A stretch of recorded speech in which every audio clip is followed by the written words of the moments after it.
windows, doors, the basics. Oh God, I've got my book going everywhere. Yeah, I know you got that bag. I've got a suitcase. 2 inches out there can lead to Round and round. Cheers. do that while we're here. We had an email from the Attorney. Okay, so if you want to know anything about it, it's the suitcase. Yeah, it'll just build and build and build. Mikey, are you going to write a book? Oh, not Oh, right. you could write it. When will the work start? But is it going to start when you leave? And how? Hey guys, welcome back to my channel Expat Barbados and to part 2 of Bev Mikey's building their Barbados dream home story. Buying land can be exciting, and especially the idea of building your dream home on it to suit your needs entirely is an amazing feeling. So guys, if this is something that might interest you, keep watching. After the joy of purchasing their land, Bev and Mikey quickly learned that buying the land was the easy bit. They knew that there would be challenges to building in another country, especially when they were not going to be there to monitor it personally as they live in the UK. But guys, they did not give up. Yeah, we'll be giving them updates because obviously they're going to be back in the UK. So I can easily... They got busy, researching, reviewing, asking questions. They started talking to people who had built before. They listened, they discussed, they noted the potential challenges, and they sought solutions so they could be prepared. We don't agree on everything. They needed a trusted team who saw and believed in their vision and could make it reality. Let's hear how they chose builders, architects, and project managers, and of course, the nitty-gritty contracts with the builder, how they are going to pay him and when.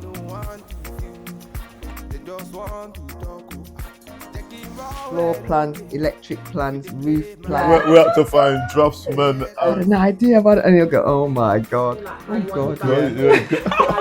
Well, Mike did the majority of the work on that because he, when he researched. So, because I don't know how you've got all these builders, but you've got loads of appointments before we actually went out. Yeah.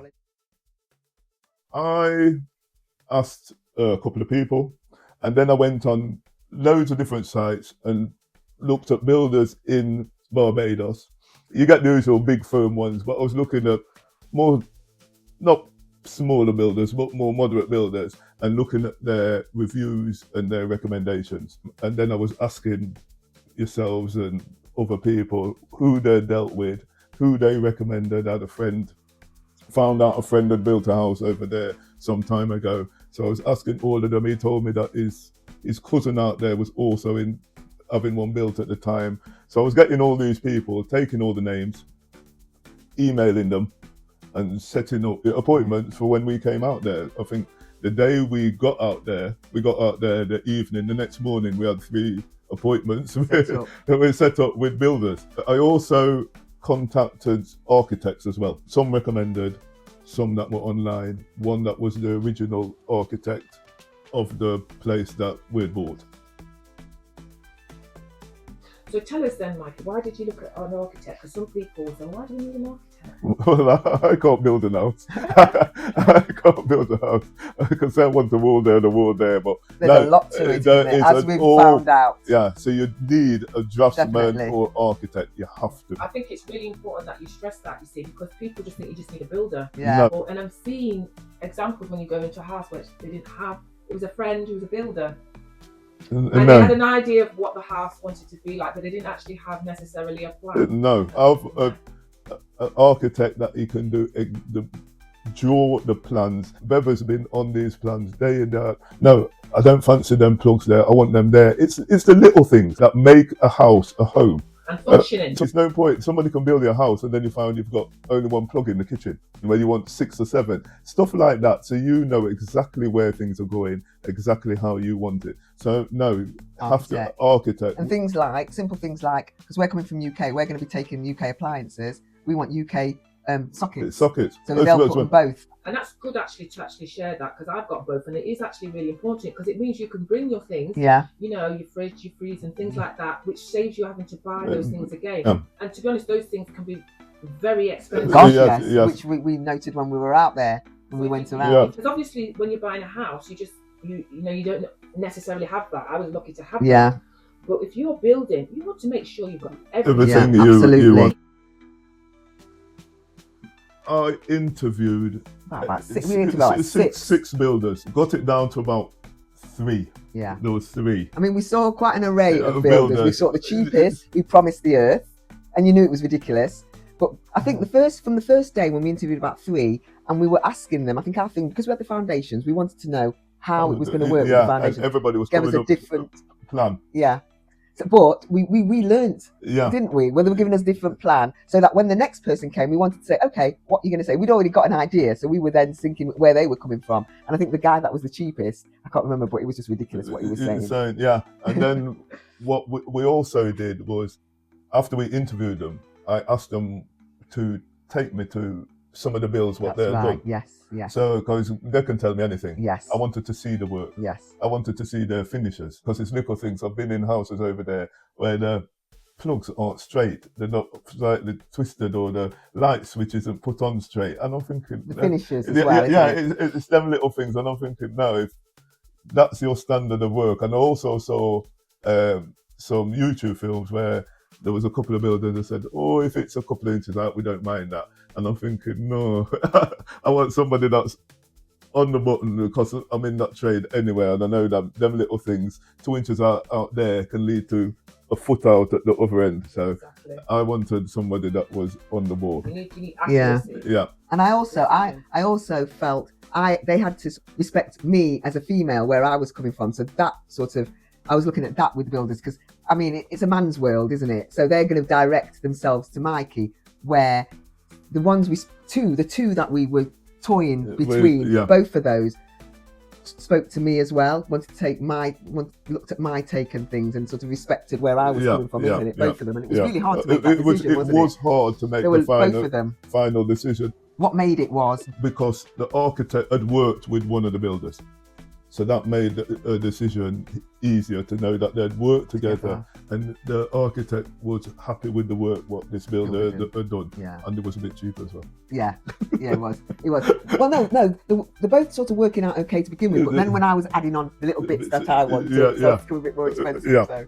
But to be fair, the whole cost of it wasn't that as bad as we thought it was going to be at all. No. It was cheaper than we thought it was going to be. So yes, I'd recommend building. And the thing is, the other builder that was on the list, what we would have gone to, I got them off the internet, and they were fairly big firm. Yeah. They do big. One of the houses what they were working on was in Westmoreland. You know, Westmoreland. The footballers and all them people.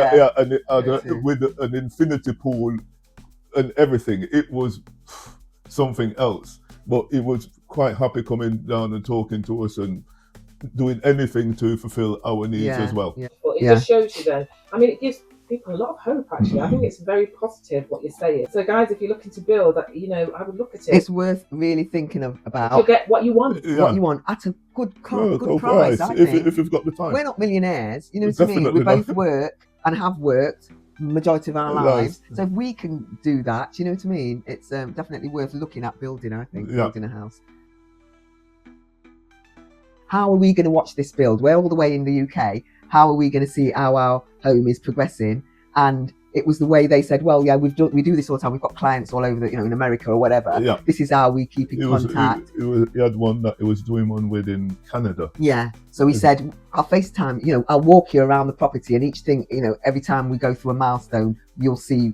And also it's good to have friends out there, because yes, we've got a certain friend that luckily doesn't live very far away from where the build's going on, and showing us videos, showing us pictures, and also introduced herself to the builder and is communicating with the builder. Yeah, I found him really, really, just really pleasant and really enthusiastic. Yeah, it seemed that because when we went to the videos that you've sent, wanted to show me everything. Yeah. So just comment as much as you want, and that's what you want, don't you? You want transparency. Absolutely, absolutely. So So really, you've got a really good team there, and actually, Hopefully, the architect and the builder already know each other, used to working together. Yeah.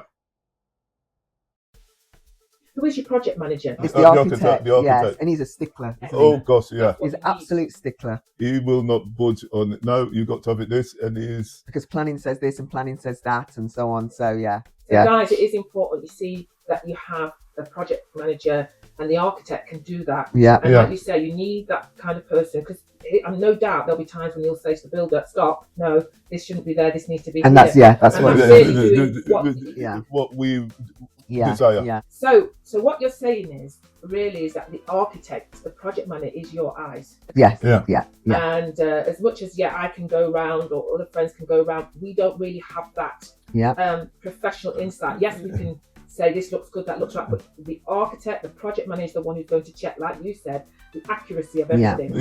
Yeah, where every plug should be. Yeah. Where he's told me to send everything, like where I want the shower, how tall I want the shower head. So I have to send emails out to him with drawings of how I want the shower, the heights of everything, because she's short. I'm sure.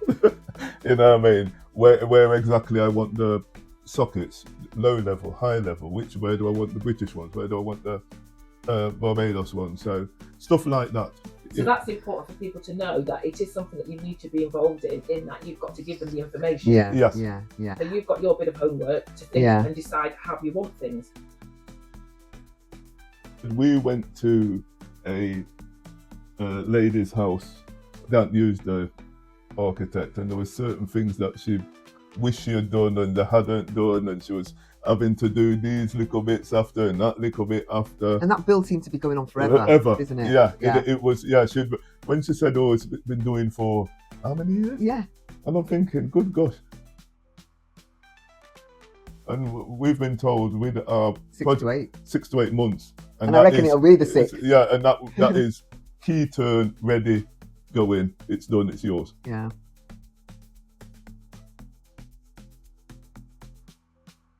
Did you look at things for inspiration? You know, like how you want how you want this. So tell us a little bit about how you got your inspiration. Oh my gosh. So I tend to watch a load of junk on television. So I'll watch things like Real Housewives of Beverly Hills, and I'll see something there and think, yes, that's what I want. Okay. So yeah, and like I'm always on Google, on the internet, looking at beach homes and all sorts of things. But the thing is, I'm thinking, I'm having my dream home. I want it that way, isn't it? Yeah. And I go, because I go bike riding in the morning sometimes, and I'll come back in the morning and I'll say to Mikey, I've had an idea about it, and he'll go, oh my God. And it's because, all these things are coming to me, but I'm thinking, well, I can have that, and I can have that. And that's such a lovely feeling, to be building a house and having it exactly how you want it. So all my inspirations are like pictures of dream homes and things like that. And obviously it's not going to be expensive dream homes, but it's going to be my little... Yeah, just taking a bit from there, see what you can have. It's your dream home. Yeah. And that's it. And this is what's so exciting. And it's just lovely to see the excitement of both of you. You're going to look back in years to come and say, can you remember when we did this and I was started?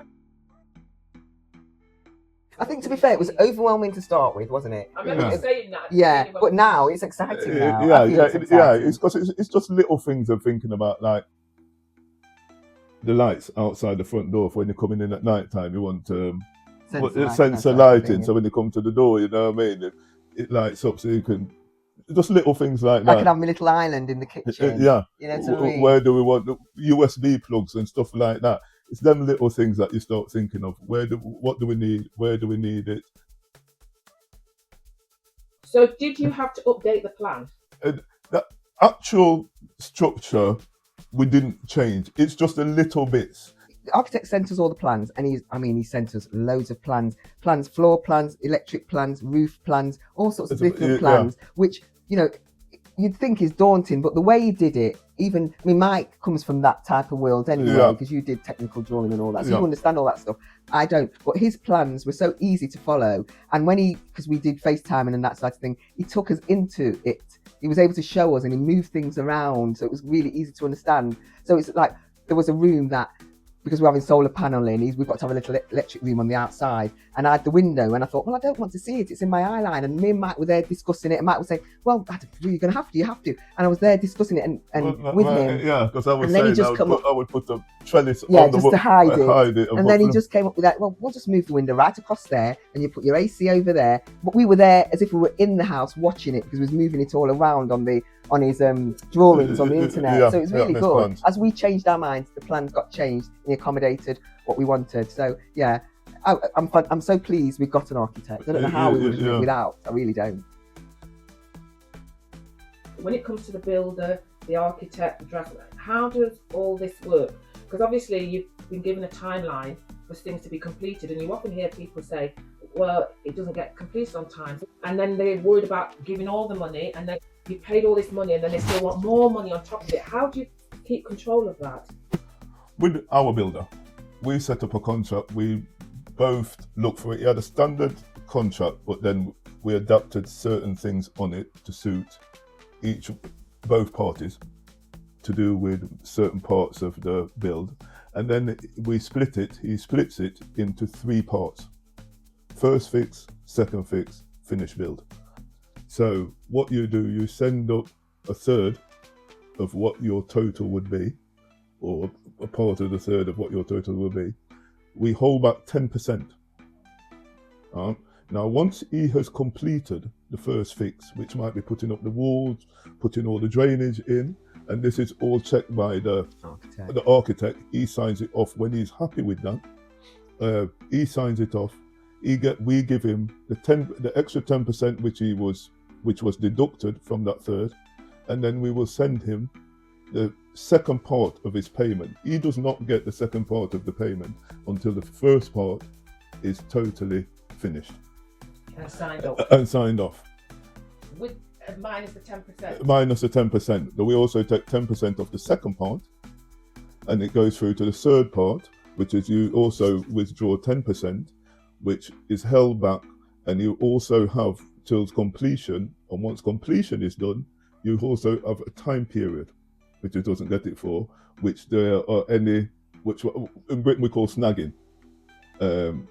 You might, after a week, find there's a small leak somewhere, or there's this tile's not put on, or it's not done this the way you really wanted it, and he has to come back and make sure all that stuff is done before he gets his last 10%.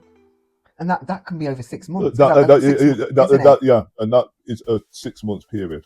So after the build, you still got 6 months where you're holding money back until things are settled and everything, and then you give him the last 10%. That's 10%. That's really good, actually, because sometimes, like you say, you don't know until you're actually in the house that everything's working. Yeah. And if things don't complete on time as well, there was sort of clauses like that in the contract. Because we've been out there where last holiday we were out there, we walked past these builders that were building this house for years, and they were sat there listening to music. And I'm thinking, these poor people who were waiting for this house to be built are sitting there thinking, and they're giving them excuses about the weather and this, that and the other. But on this, it's where if it doesn't fall at that time, you keep money back. So you've got, you know what I mean? He doesn't get any money until a certain part is complete, and we have to have that signed, sealed, filmed, delivered, and with the architect there to say yes, he's happy with this. Yeah, then he gets his money. Yeah. And he's given us a 6 to 8 month build time, hasn't he? Yeah. I think he's going to come in at the 6 months. I really do. The way he wants to crack on and. Oh gosh, yeah. So it's good in a way because it shows people that you don't have to have the full amount of money all. Yes, that's it. Yes, definitely. People can kind of, they can schedule the money. Totally. If they need to, save up or get money or get a loan, they've got time to do that. The builder that we've got, so we went to see one of his builds, and it was half built, and we saying, well, how come it's taking so long? He says, well, he's waiting. The people haven't got the money for the next part, so he's just waiting for them to get the money for the next part, and that made us feel a little bit better that you weren't under pressure. Yeah, but it's also in the contract that you can, if we wanted to delay, there was something going on and you wanted to delay, you can delay. Yeah. And you can put a hold on the bill for, not forever, but you can put a hold on it for a certain period. Yeah, so if you hadn't got the old lot of money then and you knew you were going to get it by a certain time, you could sort things out. Couldn't you? Yeah. I think that's actually more typical than you actually may realise, because I see that a lot of houses, and then they'll stop for a few months, and then the next minute the bills are back, and it's probably because they've run out To money. That's perfectly fine. Yeah, Yeah. And that's the absolutely. beauty, really, of the whole process. Hey guys, if you are interested to learn how I can help you make the move to Barbados in a way that suits you, then please check out the description to this video. I have links to my website and also my email so that you can contact me. Yeah, I've got my little book and we go in every shop and I write down the serial numbers. Oh, wow. Take the serial number, take Yes. a photograph. Exactly. And so I can put, so this room is what's this, Yes. these tiles, this, what's this.